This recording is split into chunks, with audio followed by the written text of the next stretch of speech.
আসসালামু আলাইকুম সবাইকে। আরও একটা নতুন ক্লাস নিয়ে হাজির হলাম। আজকে আমরা এইচএসসি হিসাব বিজ্ঞান দ্বিতীয় পত্র থেকে সবচেয়ে গুরুত্বপূর্ণ অধ্যায় যৌথ মূলধনী কারবারের আর্থিক বিবরণী, এই অধ্যায় থেকে আরও একটি সৃজনশীল ম্যাথ সলভ করব। আজকে আমরা চট্টগ্রাম বোর্ড 2023 সালের প্রশ্ন নং 1 সমাধান করব। যেহেতু এটি হিসাব বিজ্ঞান দ্বিতীয় পত্র থেকে আমরা যৌথ মূলধনী কারবারের আর্থিক বিবরণী প্রস্তুত করতেছি, আর্থিক বিবরণী মানেই আমাদের প্রশ্নে একটা রেওয়ামিল দেওয়া থাকে। আমরা যদি চট্টগ্রাম বোর্ড 2023 সালের প্রশ্ন নং 1টা লক্ষ্য করি, আমরা দেখতেছি আমাদের প্রশ্নে বলা আছে শ্রাবণ সুহা কোম্পানি লিমিটেডের অনুমোদিত মূলধন 5 লক্ষ টাকা, যেখানে প্রতিটি শেয়ার মূল্য হচ্ছে 10 টাকা, 50,000 সাধারণ শেয়ারে বিভক্ত। আমরা জানি একটা যৌথ মূলধনী কারবার সরকারের কাছ থেকে একটা নির্দিষ্ট পরিমাণ শেয়ার নিয়ে নিবন্ধন লাভ করে।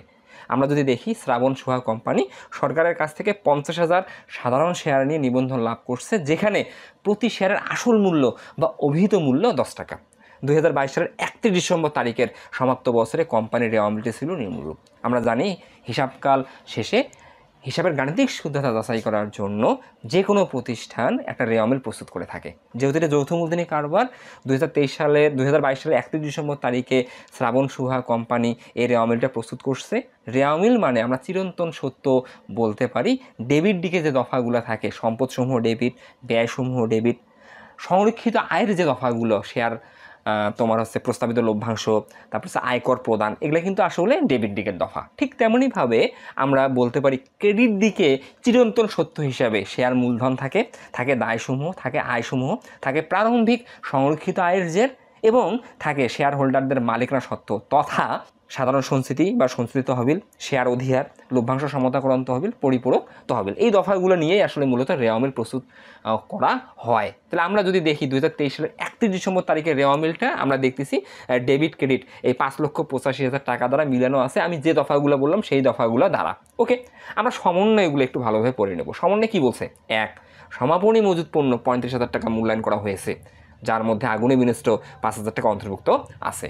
2, আদায়কৃত মূলধনের উপর 10% লভ্যাংশ ঘোষণা করা হয়েছে। 3, সাধারণ সঞ্চিত তহবিলে 15,000 টাকা স্থানান্তর করতে হবে। 4, 2,000 টাকা পণ্য বিক্রয় করা হয়েছে যা সমাপনী মজুদের অন্তর্ভুক্ত আছে। এখন আমরা একটু তথ্য জেনে রাখবো, আসলে প্রত্যেকটা স্টুডেন্টের এই তথ্যগুলো জেনে রাখা উচিত। এই যে আমরা দেখতেছি রেওয়ামিলে যে হিসাবগুলো আছে, আমরা যখন আর্থিক বিবরণী প্রস্তুত করি, যখন এক মালিকানা কারবারের আর্থিক বিবরণী প্রস্তুত করি, আমাদের মূল করণীয় 3টা থাকে। একটা আয় বিবরণী প্রস্তুত করতে হয় হিসাবকাল শেষে মালিকানা সত্ত্ব বিবরণী প্রস্তুত করতে হয়, হিসাবকাল শেষে আর্থিক অবস্থার বিবরণী প্রস্তুত করতে হয়। আবার আমি যখন যৌথ মূলধনী কারবারের আর্থিক বিবরণী অধ্যায়টা করি, আমরা হিসাবকাল শেষে আয় বিবরণী প্রস্তুত করি, হিসাবকাল শেষে আমরা সংরক্ষিত আয় বিবরণী প্রস্তুত করি, এবং হিসাবকাল শেষের দিনে আমরা আর্থিক অবস্থার বিবরণী প্রস্তুত করি। এই যে আমাদের মূল করণীয়গুলো, এই মূল করণীয়তে যে দফাগুলো যায় সেটা রেওয়ামিল থেকে যায়। রেওয়ামিল থেকে যে দফাগুলোই যাক না কেন, রেওয়ামিলের কাজ একবার। এটা একজন শিক্ষার্থীকে জেনে রাখতে হবে যে রেওয়ামিল থেকে যে দফাগুলোই আমি মূল করণীয়তে নিয়ে যাই না কেন, এটার কাজ একবার। এবং সমন্বয়ে যে লেনদেনগুলো থাকে, এই লেনদেনগুলোর কাজ 2বার। ওকে, আমরা সমন্বয়গুলো পড়ে নিলাম। আরেকটা বিষয়, রেওয়ামিল মানে হিসাবভুক্ত হয়ে গেছে, আর সমন্বয় মানে কোনো না কোনোভাবে আসলে রেওয়ামিলে এই লেনদেনগুলো হিসাবের বইতে লিপিবদ্ধ করা হয়নি। এখন আমরা রেওয়ামিল এবং সমন্বয় এই দুইটাকে মিলে আমরা আমাদের সৃজনশীল প্রশ্ন ক, খ, গ সলভ করব। মূল বিষয়টা হচ্ছে আমাদের এটা। এখন আমরা যদি সৃজনশীল প্রশ্নের দিকে তাকাই, কি আমাকে এখানে সলভ করতে বলছে একটু লক্ষ্য করি। আমরা যদি সৃজনশীল প্রশ্নের কয়ে তাকাই, আমাকে বলছে সমাপনী মজুত পণ্য মূল্যায়ন করো। তার মানে আমাদের প্রশ্নে যে সমাপনী মজুত পণ্য দেওয়া আছে 35,000 টাকা, এটা প্রকৃত সমাপনী মজুত পণ্য না, এটা প্রকৃত কত এটা আমাকে মূল্যায়ন করতে বলছে। তাহলে আমরা প্রথমে ক সলভ করার চেষ্টা করি। আমরা খাতায় লিখব 1 নং প্রশ্নের সমাধান, লিখব ক, সমাপনী মজুত পণ্যের মূল্য নির্ণয়। তার মানে আমাদের সমাপনী মজুত যত টাকা আছে এটা আমাদের সঠিক বা প্রকৃত না, এটাকে এখন আমাকে মূল্যায়ন করতে হবে যে সমাপনী মজুত পণ্য এক্স্যাক্টলি কত। তাই আমরা লিখব বিবরণ টাকা। আমরা সমাপনী মজুত পণ্য 35,000 টাকা দেখতেছি, আমাদের সমন্বয় দেওয়া আছে, এটা আগে লিখবো। তার সমাপনী মজুত পণ্য 35,000 টাকা। এই 35,000 টাকা আসলে হিসাবরক্ষক মূল্যায়ন করছে, যে সমাপনী মজুত পণ্য 35,000 টাকা মূল্যায়ন করা হয়েছে। হিসাবরক্ষক সমাপনী মজুত পণ্য মূল্যায়ন করছে 35,000 টাকা, ভালো কথা। মূল্যায়ন করার পর কারবারে আগুন লেগে 5,000 টাকার পণ্য আগুনে বিনষ্ট হয়েছে, বা মূল্যায়ন আগেও কারবারে আগুন লেগে বিনষ্ট হতে পারে, কিন্তু হিসাবরক্ষক এই 5,000 টাকা সমাপনী মজুদের সাথে বিবেচনায় আনে নাই। এখন সমাপনী মজুত পণ্য মানে কি একটু নিজে তুমি চিন্তা করো। সমাপনী মজুত পণ্য বলতে হিসাবকালের শেষের দিনে কারবারে কত টাকা পণ্য মজুত আছে, বা অবিকৃত আছে আমি যদি বলতে পারি। তার মানে কারবারে হিসাব করলে শেষের দিনে দোকানে কত টাকার পণ্য রয়ে গেছে এটাকে আমরা সমাপনী মজুদ পণ্য নামে আখ্যায়িত করি। তাহলে আমরা দেখতেছি 2022 সালের 31শে ডিসেম্বর তারিখকে হিসাব করার শেষের দিনে কারবারে 35,000 টাকার সমাপনী মজুদ পণ্য আছে, হিসাব রক্ষক দেখাইছে। কিন্তু এই 35,000 টাকার মধ্যে তো আগুনে বিনষ্ট পণ্য অন্তর্ভুক্ত আছে। আগুনে বিনষ্ট মানে কি? কারবারে আগুন লেগে 5,000 টাকার পণ্য পুড়ে গেছে। তাহলে কারবারে আগুন লেগে যদি 5,000 টাকার পণ্য পুড়ে যায়, তাহলে 35,000 টাকার মধ্যে এই 5,000 যদি যুক্ত থাকে, তাহলে আসলে কি 35,000 টাকার পণ্য কারবারে আছে? তুমি কি বলবে? অবশ্যই নেই। তাহলে হিসাবরক্ষক ভুল করে আগুনে বিনষ্ট পণ্যটাও এই 35,000 টাকার মধ্যে আসলে বিবেচনা করছে। তাহলে আমি যদি প্রকৃত এখন সমাপনী মজুদ পণ্য নির্ণয় করতে চাই আমার কারবারের, তাহলে আমাকে আগুনে বিনষ্ট পণ্য বাদ দিতে হবে। একদম সিম্পল বিষয় তো, কারণ এটা তো আমার হাতে নাই। কিন্তু হিসাবরক্ষক তো ওই 5,000 টাকা মূল্যায়ন করছে। তাহলে আমি এখন মাইনাস করবো আগুনে বিনষ্ট পণ্য। তাহলে 35,000 টাকা থেকে যদি 5,000 টাকা বিয়োগ করি, তাহলে আমার এখন টাকা দাঁড়াবে 30,000 টাকা। ওকে, তারপরে আমি যদি 2 নম্বর সমন্বয়ে দেখি, এটা সমাপনী মজুদ পণ্য সংক্রান্ত না, 3 নম্বর না, 4 নম্বর আছে। 2,000 টাকার পণ্য বিক্রয় করা হয়েছে যা সমাপনী মজুদের অন্তর্ভুক্ত আছে। এই জিনিসটি এমন এখানে কেন হয়েছে? এখন ধরো হিসাব করে শেষের দিনে একজন কাস্টমার এসে আমার দোকানে 2,000 টাকার পণ্য ক্রয় করছে। তারপরে হিসাব করে শেষের দিনে আমি একজন কাস্টমারকে ধরো 2,000 টাকার পণ্য বিক্রি করছি। এখন ওই কাস্টমার বলছে, ভাই আমি এই পণ্যটা সব ক্লিয়ার করে দিলাম, পণ্যটা আপনার দোকানে রাখেন, আমি আসলে আগামীকালকে বা আগামী পরশু এই পণ্যটা নিয়ে যাব।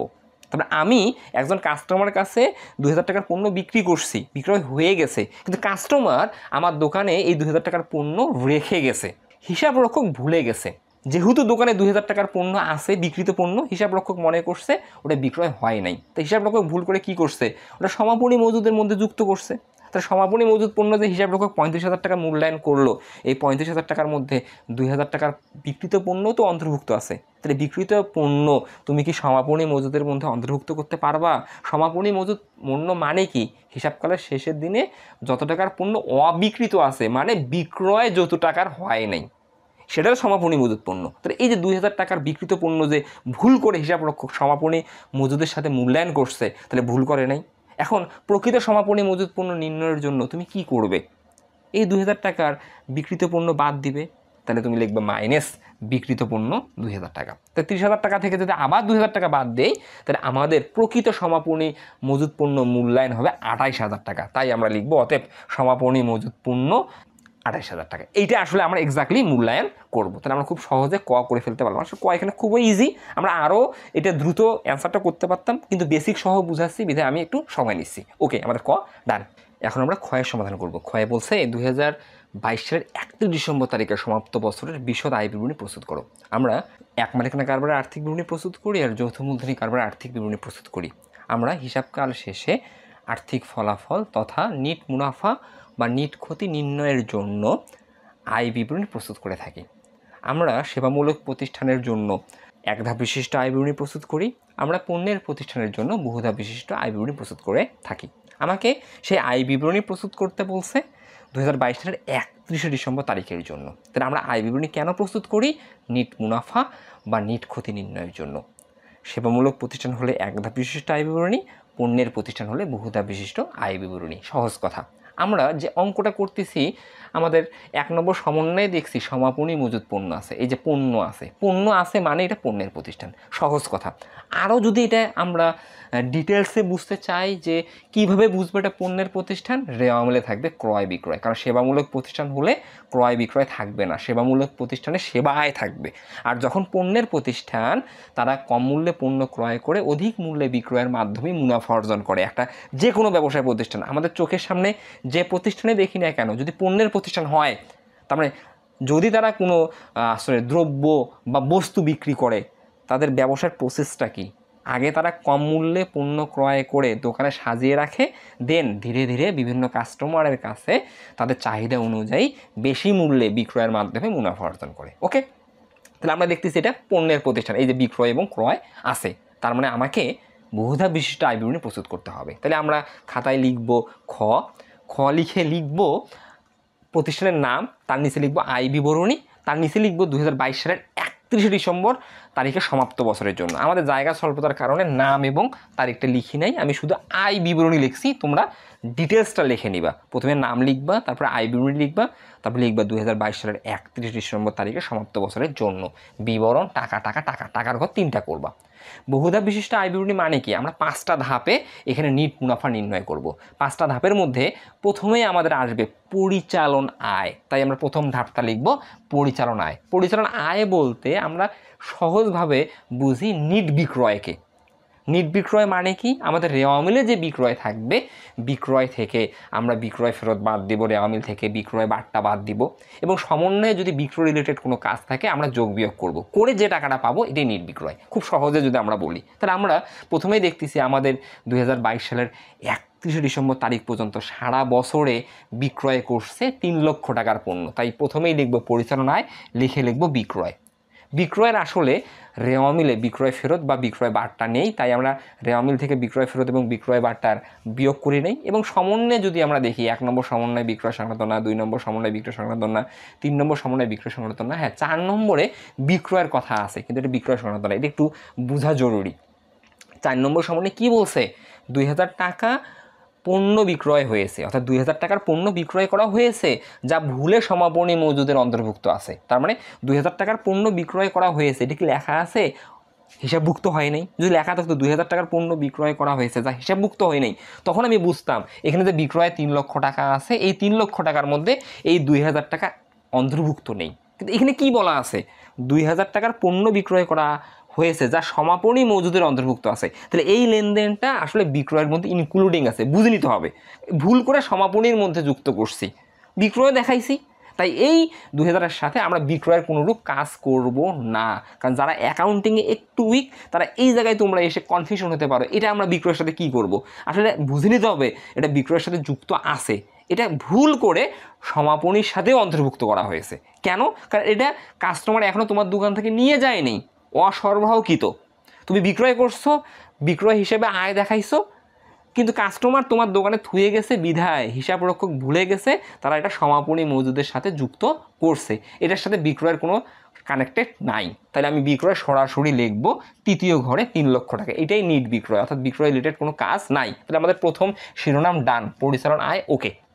এখন পরিচালন আয়ের পর আমরা দ্বিতীয় শিরোনামে যাব আয় বিবরণী প্রস্তুতের লক্ষ্যে, সেটা হচ্ছে পরিচালন আয় থেকে আমরা বিক্রিত পণ্যের ব্যয় বাদ দেব। বিক্রিত পণ্যের ব্যয় মানে কি? এই যে আমি 3 লক্ষ টাকায় যে পণ্য বিক্রয় করছি, এখানে আসলে তার ব্যয় বা তার আসল কত। কারণ একজন ব্যবসায়ী কি করে?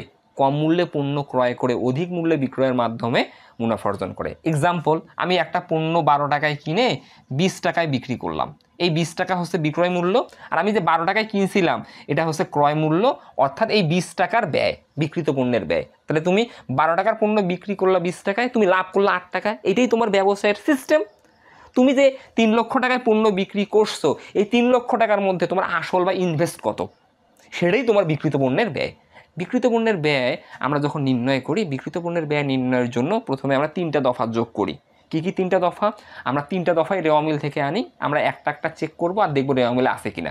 আমরা 3টা দফার মধ্যে প্রথমেই নিয়ে আসি প্রারম্ভিক মজুদ পণ্য, এই যে আছে। প্রারম্ভিক মজুদ পণ্য মানে কি? হিসাবকালের শুরুর দিনে আমার দোকানে যত টাকার মাল মজুদ ছিল বা যত টাকার পণ্য নিয়ে এই হিসাবকালটা শুরু হয়েছে। তাহলে আমরা দেখতেছি আমাদের প্রারম্ভিক মজুদ পণ্য 25,000 টাকা ছিল। প্রারম্ভিক মজুদ পণ্যের নর্মালি কোনো কাজ থাকে না, আমরা সরাসরি দ্বিতীয় ঘরে দিব। 1 নম্বর দফা প্রারম্ভিক মজুদ পণ্য হয়ে গেল। প্রারম্ভিক মজুদের সাথে আমরা লিখব নিট ক্রয়। রেওয়া মিলে যে ক্রয় থাকে, এই ক্রয়টা হচ্ছে মোট ক্রয়। তাহলে আমরা দেখতেছি রেওয়া মিলে ক্রয় আছে 1,40,000 টাকা, তাহলে আমরা লিখবো আগে ক্রয়। এই বছরে আমরা 1,40,000 টাকার পণ্য ক্রয় করছি। ক্রয় থেকে যদি রেওয়া মিলে ক্রয় ফেরত থাকে আমরা বাদ দেব, যদি ক্রয় বাট্টা থেকে আমরা বাদ দিব। তাহলে আমরা দেখতেছি আমরা যে রেওয়া মিলটা এখানে আমাদের প্রশ্নে আছে, এখানে ক্রয় আছে 1,40,000 টাকা, কিন্তু ক্রয় ফেরত নাই, ক্রয় বাট্টা নাই। ওকে, ভালো কথা নাই। তাহলে ক্রয় রেওয়া মিলে কোনো কাজ নাই। এখন সমন্বয়ে যাব, সমন্বয়ে আসলে ক্রয়ের একটা কাজ আছে, তাই আমরা ক্রয় প্রথম ঘরে লিখছি 1,40,000 টাকা। এখন সমন্বয়ে ক্রয়ের কি কাজ আছে? এই যে আমাদের আগুনে বিনষ্ট পণ্য, সমাপনী মজুদ পণ্য 35,000 টাকা মূল্যায়ন করা হয়েছে। এই 35,000 টাকার মধ্যে ভুলে হিসাব রক্ষক আগুনে বিনষ্ট পণ্য মূল্যায়ন করছে এই 35,000 টাকার মধ্যে। তাহলে সমাপনী মজুদ পণ্য এখানে কিন্তু আসলে 30,000 টাকা, এর মধ্যে আগুনে বিনষ্ট পণ্য 5,000 টাকা যুক্ত আছে। আর এই 5,000-এর সাথে ক্রয়ের কোনো সম্পর্ক নেই। এই জায়গায় আবার অনেক শিক্ষার্থী গুলিয়ে ফেলে, কারবারে আগুন লেগে যদি পণ্য পুড়ে যায় এটা সরাসরি হিট করে ক্রয়ে, এর সাথে সমাপনী মজুদ পণ্যের ন্যূনতম সম্পর্ক নাই, এটা আগে জেনে রাখবা। তাহলে সমাপনী মজুদ পণ্যের সাথে কোনো রকমভাবে আগুনে বিনষ্ট পণ্যর সম্পর্ক নেই। তাহলে আমি এখানে বাদ দিলাম কেন? আমি এই জন্য বাদ দিয়েছি হিসাবরক্ষক ভুল করছে। আসলে যদি হিসাবরক্ষক সমাপনী মজুদ পণ্য 30,000 টাকায় মূল্যায়ন করতো তাহলে এই সমস্যাটা বাড়তো না। যেহেতু 5,000 টাকা ভুল করে 35,000 টাকার মধ্যে যুক্ত আছে, তাই সমাপনী মজুদ পণ্য থেকে বাদ দিব। তাহলে আগুনে বিনষ্ট পণ্যের অরিজিনাল নিয়ম কি? আগুনে বিনষ্ট পণ্য থাকলে অরিজিনাল নিয়ম ক্রয় থেকে বাদ যাবে এবং আরেকবার আগুনে বিনষ্টজনিত ক্ষতি অপরিচালন ব্যয় হিসাবে দেখাতে হবে, এটা জেনে রাখবা। তাহলে তুমি ক্রয় লিখবা প্রথম ঘরে 1,40,000 টাকা মাইনাস দিবা আগুনে বিনষ্ট পণ্য 5,000 টাকা। তাহলে 1,40,000 টাকা থেকে তুমি যদি 5,000 টাকা বিয়োগ করো তাহলে তুমি ক্রয় নিট ক্রয় দ্বিতীয় ঘরে লিখবা বা পাবা 1,35,000 টাকা। কেন? কারণ আর ক্রয় সংক্রান্ত কোনো কাজ নাই। তাহলে আমি কি বললাম? আমি যখন বিক্রিত পণ্যের ব্যয় বের করব আমি 3টা দফা আগে যোগ করব। প্রথমে প্রারম্ভিক মজুদ পণ্য রেওয়া মিল থেকে আনবো, তারপরে আমরা নিট ক্রয় বের করব, 3 আমরা ক্রয় সংক্রান্ত ব্যয় নেব। এখন আমাদের ক্রয় সংক্রান্ত ব্যয় রেওয়া মিলে কী থাকবে? সবগুলো দফায় রেওয়া মিলে থাকবে। ক্রয় সংক্রান্ত ব্যয় থাকবে প্রথমে মজুরি, তারপরে ক্রয় পরিবহন বা আন্তঃপরিবহন বা শুধু পরিবহন, তারপরে থাকবে জাহাজ ভাড়া, তারপরে থাকবে ডক চার্জ, তারপরে থাকবে পণ্যের খালাস ব্যয়, তারপরে থাকবে রপ্তানি শুল্ক ব্যতীত যে কোনো শুল্ক। তাহলে আমরা যে অঙ্কটা করতেছি এই অঙ্কের রেওয়া মিলে ক্রয় সংক্রান্ত কোনো ব্যয় নেই, তাহলে ওটা বাতিল। তাহলে এখন আমরা কি করব? এই প্রারম্ভিক মজুদ পণ্য আর নিট ক্রয় দুটো যোগ করব। যোগ করলে এই যে আমরা 1,60,000 টাকা পাচ্ছি, তুমি এখানে এটা লিখতে পারো বিক্রয়যোগ্য পণ্যের ব্যয়। আজকে আমি লিখে রাখি নাই কারণ বইগুলোতে এটা লেখে না, হ্যাঁ, তো তুমি লিখে রাখতে পারো বিক্রয়যোগ্য পণ্যের ব্যয়। তাহলে তুমি বিক্রয়যোগ্য পণ্যের ব্যয় কত পেলা? 1,60,000 টাকা। তাহলে আবারও জেনে রাখো, আমরা বিক্রিত পণ্যের ব্যয় নির্ণয়ের জন্য প্রথমে 3টা দফা যোগ করব, প্রারম্ভিক মজুদ পণ্য, নিট ক্রয়, ক্রয় সংক্রান্ত ব্যয়। এই 3টা দফার সমষ্টিকে আমরা বলি বিক্রয়যোগ্য পণ্যের ব্যয়। ওকে, আর এই বিক্রয়যোগ্য পণ্যের ব্যয় থেকে আমরা সমাপনী মজুদ পণ্য বিয়োগ করব। তো সমাপনী মজুদ পণ্য মানে কি? এই যে আমাদের বিক্রয়যোগ্য পণ্যের ব্যয় যে 1,60,000 টাকা আছে, এই 1,60,000 টাকার মধ্যে কত টাকার পণ্য অবিকৃত আছে, অর্থাৎ হিসাব করার শেষে বিক্রয় হয় নাই, কারবারে রয়ে গেছে। 28,000 টাকার পণ্য বিক্রয় হয় নাই। এটা কিন্তু আমি ক থেকে পাইছি। এই যে কয়ে আমরা মূল্যায়ন করছি সমাপনী মজুদ পণ্য, এই যে কয়ে দেখো সমাপনী মজুদ পণ্য মূল্যায়ন করছি, ওইটা আমি আর ক্ষয়ে দেখাবো না, আমি সরাসরি ওই টাকাটা নিয়ে আসবো। তো সমাপনী মজুদ পণ্য কয়ে মূল্যায়ন করছে 28,000 টাকা, এটা তো আমাদের প্রকৃত সমাপনী মজুদ পণ্য। তাহলে 1,60,000 টাকার মধ্যে সমাপনী মজুদ পণ্য কত? 28,000 টাকা। ওটা আউট করো, মানে বিয়োগ করো, বাদ দাও। তাহলে 1,60,000 টাকা থেকে তুমি যদি 28,000 টাকা বাদ দাও তাহলেই তুমি বিক্রিত পণ্যের ব্যয় পাবা 1,32,000 টাকা। তার মানে কি? তুমি 1,32,000 টাকার পণ্য 3 লক্ষ টাকায় বিক্রি করছো। তাহলে তুমি যদি 1,32,000 টাকার পণ্য 3 লক্ষ টাকায় বিক্রি করো, এটার জন্য কি আসলে হিসাব বিজ্ঞানের কোনো নলেজ লাগবে? লাভ হয়েছে না লস হয়েছে? সবাই তো বলবে স্যার লাভ হয়েছে। এই দেখো আমরা মোট মুনাফা পেলাম 1,68,000 টাকা। এটা হচ্ছে ব্যবসায়ের প্রসেস। আমাকে প্রসেসটা জানতে হবে যে আমি 1,32,000 টাকার পণ্য 3 লক্ষ টাকায় বিক্রি করছি। বাংলাদেশে যত ধরনের ব্যবসা আছে সবাই এই কাজটাই করে। ওকে, আমরা মোট মুনাফা পেলাম। এখন মোট মুনাফা থেকে আমরা কি করব? প্রতিষ্ঠানের পরিচালন ব্যয় বিয়োগ করব। প্রতিষ্ঠানের পরিচালন ব্যয় কোনগুলো? অফিস ও প্রশাসনিক ব্যয়, বিক্রয় ও বন্টন ব্যয়। তার মানে আমরা বিক্রিত পণ্যের ব্যয় যে ব্যয়গুলো লিখছি অপরিচালন ব্যয়, এই দুইটা আইটেম ব্যতীত কারবারে সকল ব্যয় পরিচালন ব্যয়। এখন আমরা দেখব কি কি আছে আমাদের রেওয়া মিলে, কারণ পরিচালন ব্যয় রেওয়া মিলে থাকবে। আমরা শুরু থেকে আসি, শেয়ার মূলধন না, বিক্রয় না, ক্রেডিট তো দেখবই না। প্রাথমিক মজুদ পণ্য, এটা তো বিক্রিত পণ্যের ব্যয় অন্তর্ভুক্ত হয়ে গেছে, মানে প্রত্যক্ষ খরচ আসবে না। ভূমি ও দালান করার সম্পদ ক্রয়, এটা প্রত্যক্ষ খরচ হয়ে গেছে। ভূমি ও দালান করার অবচয় আজকে ব্যতিক্রম, অপচয়টা আজকে রেওয়া মিলে আছে।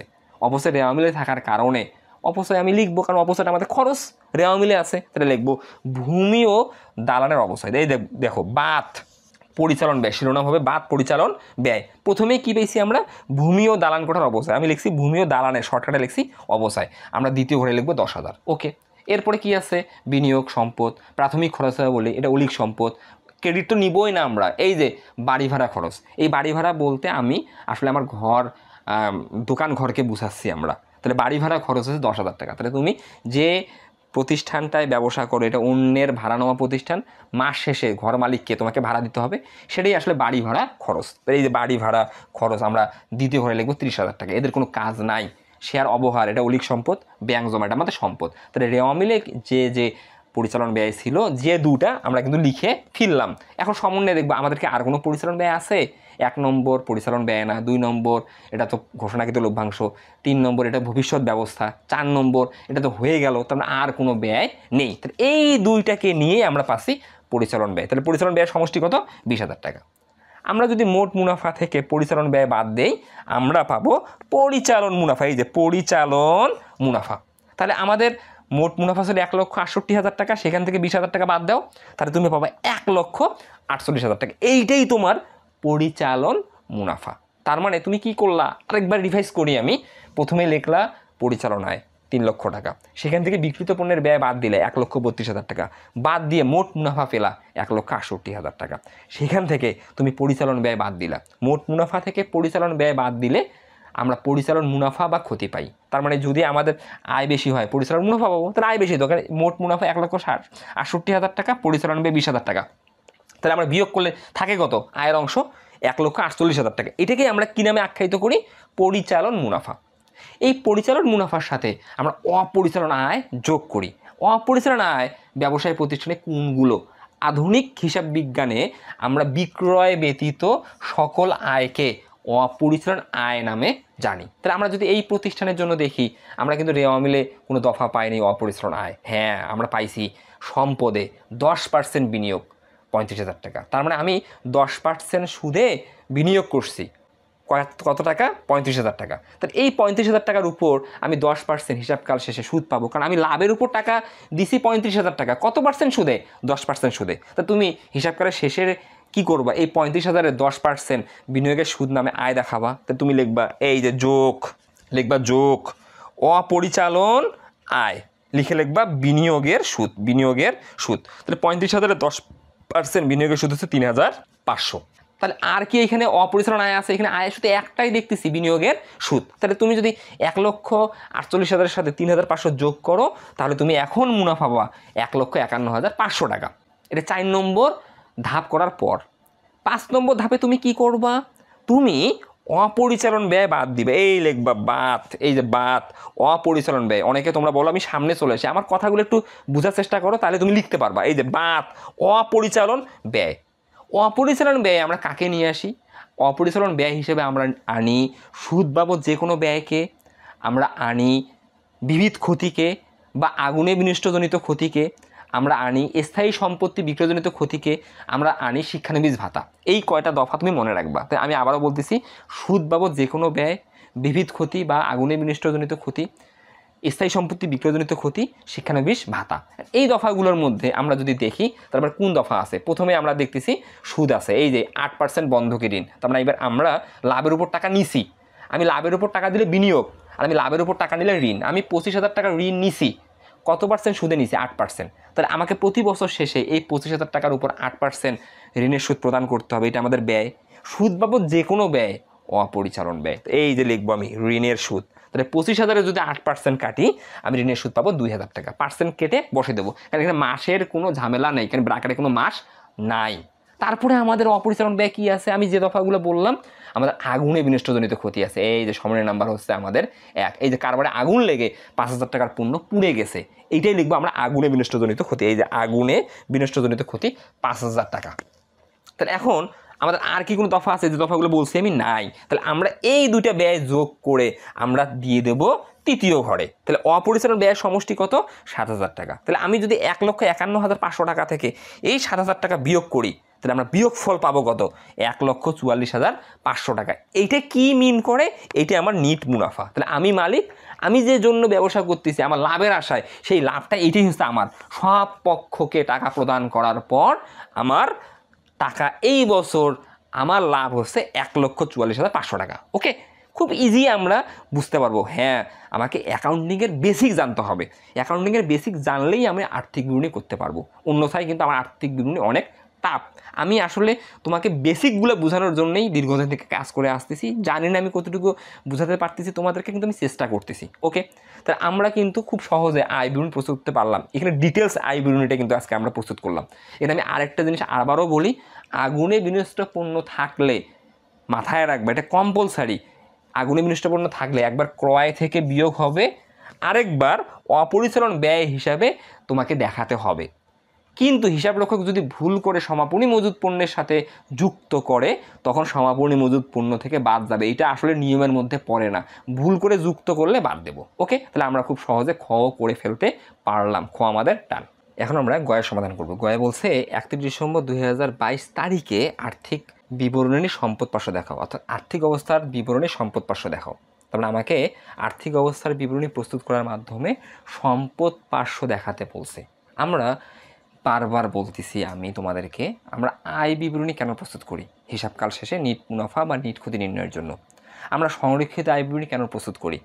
আমরা আমাদের মোট মুনাফা অর্থাৎ প্রারম্ভিক সংরক্ষিত আয়ের যে তার সাথে চলতি বছরের নিট মুনাফা যোগ করে আমরা যে মোট মুনাফাটা পাই, এই মোট মুনাফাটাকে আমরা বিভিন্ন পক্ষকে বন্টন করি। যেমন আমরা সরকারকে আয়কর প্রদান করি, শেয়ার হোল্ডারদেরকে আমরা লভ্যাংশ প্রদান করি, এবং আমরা বিভিন্ন ভবিষ্যৎ ব্যবস্থায় কিছু টাকা সরিয়ে রাখি। রাখার পর সমাপনী সংরক্ষিত আয়ের জের আমরা নির্ণয় করি।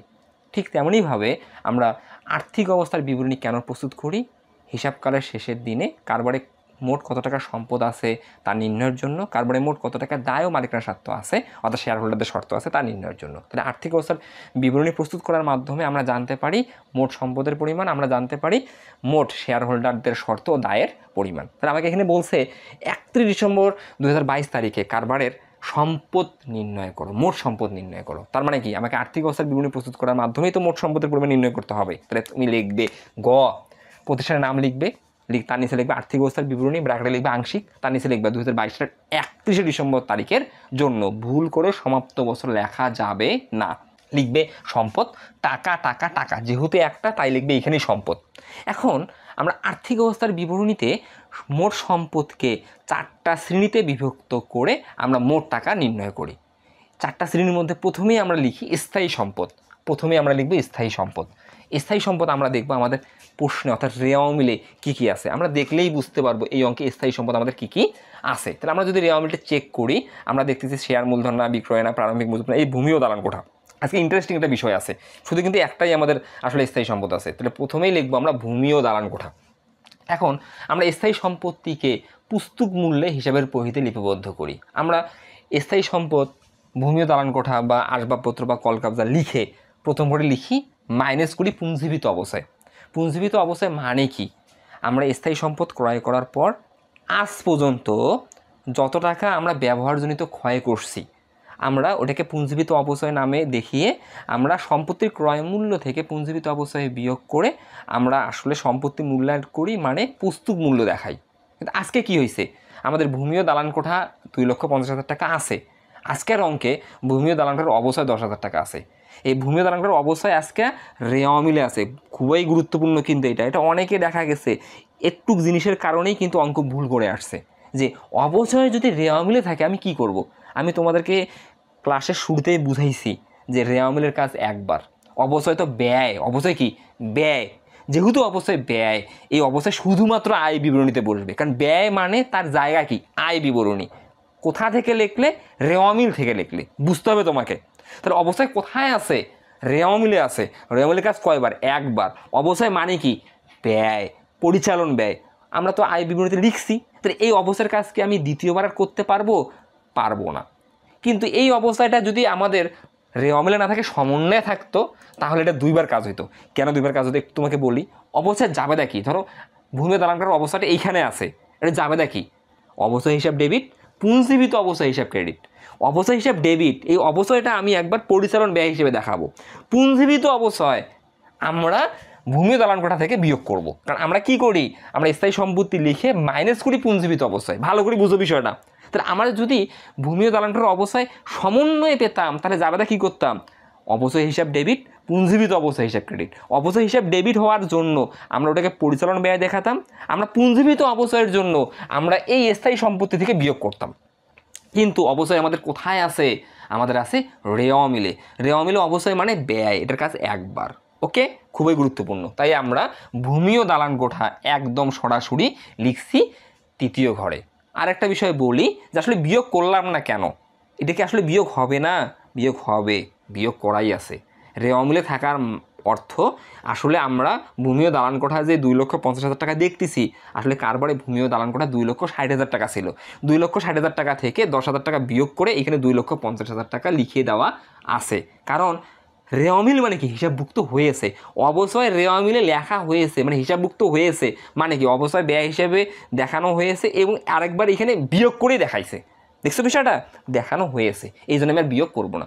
আর সবচেয়ে সহজ কথা, রেওয়ামিলের কাজ একবার, অবসরের কাজ হয়ে গেছে, তাই ভূমি ও দালান কোঠার সাথে এই অবসরের কোনো কানেক্টেড নাই। তাহলে ভূমি ও দালান কোঠা একদম আমরা তৃতীয় ঘরে লিখবো 2.5 লক্ষ টাকা। খুবই গুরুত্বপূর্ণ, এটা অবশ্যই তোমরা মার্ক করে রাখবা যাতে তোমাদের ভুল না হয়। ওকে, এটা আমাদের ক্লিয়ার। তাহলে ভূমি ও দালান কোঠা শেষ, মানে আর কোনো স্থায়ী সম্পদ আমাদের নাই, তাই তো আমরা তৃতীয় ঘরে যোগফল দিয়ে দিলাম। তাহলে স্থায়ী সম্পদের কাজও আমাদের শেষ। এরপরে আমরা সম্পত্তি নির্ণয়ের জন্য দ্বিতীয় শিরোনামে নিয়ে আসব দীর্ঘমেয়াদী সম্পদ। আমরা লিখব দীর্ঘমেয়াদী সম্পদ। দীর্ঘমেয়াদী সম্পদ বলে আমরা একটা সম্পদকে বুঝি, সেটা হচ্ছে বিনিয়োগ। আমাদের আছে এই যে 10% বিনিয়োগ, তাহলে আমরা লিখব 10% বিনিয়োগ, একদম তৃতীয় ঘরে 35,000 টাকা। এটাও হয়ে গেল। 3 নম্বরে আসবে চলতি সম্পদ। চলতি সম্পদগুলো সবচেয়ে গুরুত্বপূর্ণ, কারণ চলতি সম্পদ অনেকগুলো দফা নিয়ে গঠিত হয়। আমরা নিয়মিত চলতি সম্পদ 8টা জানি, আমরা 8টা চেক করব আর দেখব কয়টা আছে। আমরা নিয়মিত চলতি সম্পদ 8টার মধ্যে প্রথমে রেওয়ামিল থেকে 4টা লিখব। কী কী 4টা লিখব? প্রথমে রেওয়ামিলে দেখব আমাদের হাতে নগদ বা নগদ তহবিল আছে কিনা, নাই বাতিল। তারপরে ব্যাংক জমা আছে কিনা, আছে, এই যে ব্যাংক জমা লিখছি আমরা দ্বিতীয় ঘরে 50,000 টাকা। 3 নম্বরে প্রাপ্য বিল বা প্রাপ্য নোট, এই অঙ্কে নাই বাতিল। 4 নম্বরে প্রাপ্য হিসাবও নাই বাতিল। 5 নম্বরে সমাপনী মজুদ পণ্য আছে, এই 1 নম্বর সমন্বয়ে আমরা লিখব সমাপনী মজুদ পণ্য। এই যে ক হতে প্রাপ্ত আমি 28,000 টাকা দেখাবো একদম। ওকে, প্রকৃত সমাপনী মজুদ পণ্য 28,000 টাকা দেখাবো, এটা 5 নম্বর আইটেম। 6 নম্বর আইটেম অব্যবহৃত মণিহারি বা সমাপনী মণিহারি বা অব্যবহৃত সাপ্লাইস, নাই বাতিল। 7 নম্বর আইটেম অগ্রিম ব্যয়সমূহ, এই অঙ্কে কোনো ব্যয় অগ্রিম নাই। বকেয়া বেতন আছে, বকেয়া বেতন দায়, অগ্রিম যদি বেতন থাকতো আমি লিখতাম। অগ্রিম ব্যয় হচ্ছে আমাদের চলতি সম্পদ। 8 নম্বর বকেয়া আয় আছে, এই যে আমি যখনই পার্সেন্ট কাটি, পার্সেন্ট কাটলেই আমাদের বকেয়া। কেন? কারণ রেওয়ামিলে বিনিয়োগের সুদ নাই। আমি যদি এই বছর বিনিয়োগের সুদ 1 টাকাও পাইতাম, রেওয়ামিলে বিনিয়োগের সুদ নামে ক্রেডিট দিকে দফা থাকতো। তাহলে যেহেতু বিনিয়োগের সুদ নাই, তাহলে 35,000-এর 10% কেটে বিনিয়োগের সুদ কিন্তু আমি 3,500 টাকা দেখাইছি। আমাকে বুঝে নিতে হবে আমি যাকে লাভের উপর টাকা দিছি সে এখনও এই বছরে আমাকে সুদ দেয়নি, তারপরে আমি 3,500 টাকা তার কাছে পাওনা আছি, এটা আমাদের সম্পদ। তাই লিখবো এই যে বকেয়া বিনিয়োগের সুদ 3,500 টাকা। এই 8টা হচ্ছে নিয়মিত চলতি দেয়। তো এই 8টার মধ্যে পেলাম কয়টা? 3টা সমষ্টি কত? 81,500। তাহলে আমাদের চলতি সম্পদও ডান। 4 নম্বরে অলিক সম্পদ। অলিক সম্পদের মধ্যে আমরা দেখছি আছে প্রাথমিক খরচাবলী 15,000 টাকা। এই প্রাথমিক খরচাবলীর বিষয়টা কি? একটা যৌথ মূলধনী কারবার যখন নিবন্ধন লাভ করে, নিবন্ধন লাভ করার সময় অনেক আসলে শুরুতে ব্যয় করতে হয়, এই ব্যয়ের সমষ্টিকে আমরা প্রাথমিক খরচ বলি। এই প্রাথমিক খরচটা হচ্ছে আমাদের মূলধন জাতীয় ক্ষতি, অলিক সম্পদ, ওকে, বা ভুয়া সম্পদ। তাই আমরা লিখছি অলিক সম্পদ। এই যে প্রাথমিক খরচ আমরা দ্বিতীয় ঘরে লিখবো 15,000 টাকা। তারপরে আমাদের কি আছে? শেয়ার অবহার। শেয়ার অবহারটাও হচ্ছে আমাদের মূলধন জাতীয় ক্ষতি। এটা কিভাবে? তোরা আমার 10 টাকার শেয়ার আমি 9 টাকায় বিক্রি করলাম, 10 টাকার শেয়ার 9 টাকায় বিক্রি করলাম, তার মানে যারা আমার কোম্পানির শেয়ার কিনলো তারা আমাকে 9 টাকা দিল, কিন্তু তাদেরকে আমি মূলধন বাবদ কিন্তু 10 টাকায় দিছি। এখন কোম্পানি 1 টাকা ক্ষতি কোম্পানি বহন করলো, এটাই হচ্ছে শেয়ার অবহার। শেয়ার অবহারটা হচ্ছে আমাদের অলিক সম্পদ বা মূলধন জাতীয় ক্ষতি। কত টাকা? 50,000 টাকা। তাহলে আমি 50,000 টাকা লিখলাম। অলিক সম্পদ মোট কত পেলাম? 65,000 টাকা পেলাম। আমাদের এখানে আর অলিক সম্পদ নাই। আর অলিক সম্পদ কী থাকতে পারে? থাকতে পারে হচ্ছে তোমার দায় গ্রাহকের কমিশন বা অবলেখকের কমিশন, থাকতে পারে ঋণপত্রের বাট্টা, এগুলো আমাদের অলিক সম্পদ। হ্যাঁ, তাহলে আমাদের আর কোনো অলিক সম্পদ নাই। তাহলে অলিক সম্পদ আমরা শুধু 2টা পাইছি। তাহলে আমরা সম্পদকে কয়টা শ্রেণীতে লিখলাম? এই যে স্থায়ী সম্পদ, দীর্ঘমেয়াদী সম্পদ, চলতি সম্পদ, অলিক সম্পদ, আমাদের 4টা শ্রেণী ডান। এখন আমি যোগফলটা দেখো, এই যে প্রথমটা, দ্বিতীয়টা, তৃতীয়টা, চতুর্থটা, এই 4টা যোগ করলে আমি এখন মোট সম্পদ কত পাবো? 4,31,500। এটাই তো আমাকে নির্ণয় করতে বলছে। গয়ে দেখো যে সম্পদ 500 দেখাও, আমি সম্পদ 500 দেখালাম, একদম ইজি। আজকে এই পর্যন্তই। তোমরা ভালো থাকবে, সুস্থ থাকবে। আল্লাহ হাফেজ, আসসালামু আলাইকুম সবাইকে।